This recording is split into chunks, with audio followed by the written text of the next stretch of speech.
নৌবাহিনী একজন লোককে হত্যা করে লাশ গুম করেছিল না, তখন আমি ওই ভিডিওটা আমি জন্য সম্মুখে প্রকাশ করি, যার কারণে আমার এই অবস্থা। কোনো সাংবাদিক করে না, শুধু তুই কেন করিস আমাদের বিরুদ্ধে। ওনারা 10 লক্ষ টাকা বিনিময়ে আমাকে এই ঘটনা ঘটিয়েছে। শহীদুল্লাহকে অস্ত্র দিয়ে ফাঁসিয়েছিল তারা সর্বশেষ গুলি করে জেলেকে হত্যা করেছিল। এই কোস্টগার্ডের অনেক বদনাম রয়েছে, বিভিন্ন কোস্টগার্ড সহ যৌথ বাহিনী, বিজিবি, র্যাব, পুলিশ, তাদের বিভিন্ন অপকর্ম রয়েছে। আমরা কিছু লিখতে পারি না। জন্য নিউজ করছিস তুই, আমাদের জন্য সবসময় নিউজ করিস, তুই বাহিনীর বিরুদ্ধে প্রতিবাদ করিস, ভুক্তভোগীদের কথা তুলে ধরিস টেকনাফে। তোর মতো প্রতিবাদী সাংবাদিক থাকার কারণে এগুলো হচ্ছে সবসময়। তুই কেন প্রতিবাদ করিস? মারধর করা হয়েছে আমাকে, শারীরিকভাবে আমাকে হেনস্থা করা হয়েছে, আমাকে ক্রসফায়ার দিতে মেরিন ড্রাইভে নিয়ে গেছিল।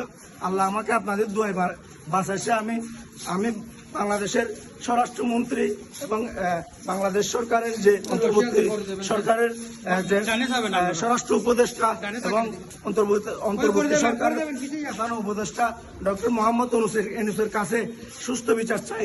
নৌবাহিনীর যে কন্টিনজেন্ট কমান্ডার এবং কোস্টগার্ডের যিনি স্টেশন কমান্ডার, ওনারা 10 লক্ষ টাকা বিনিময়ে আমাকে এই ঘটনা ঘটিয়েছে। মাদক কারবারি এবং কিছু আমার শত্রুপক্ষের সাথে মিলে এটা করছে ঘটনা। আমি বলে টেকনাফর অসহায় ভুক্তভোগী মানুষ হলে হত্যা হয়, প্রশাসনের বিরুদ্ধে সবসময় আমি নিউজ করি। টেকনাফর অসহায় ভুক্তভোগী মাইনসল্লাহ নিউজ করি। টেকনাফের কোনো সাংবাদিক করে না, শুধু তুই কেন করিস আমাদের বিরুদ্ধে। অসহায় মানুষের পক্ষে কেন তুই কথা বলিস? তোর সমস্যা কি? সেজন্য তো আমি ফাঁসাছি। নৌবাহিনী একজন লোককে হত্যা করে লাশ গুম করেছিল না, তখন আমি ওই ভিডিওটা আমি জন্য সম্মুখে প্রকাশ করি, যার কারণে আমার এই অবস্থা।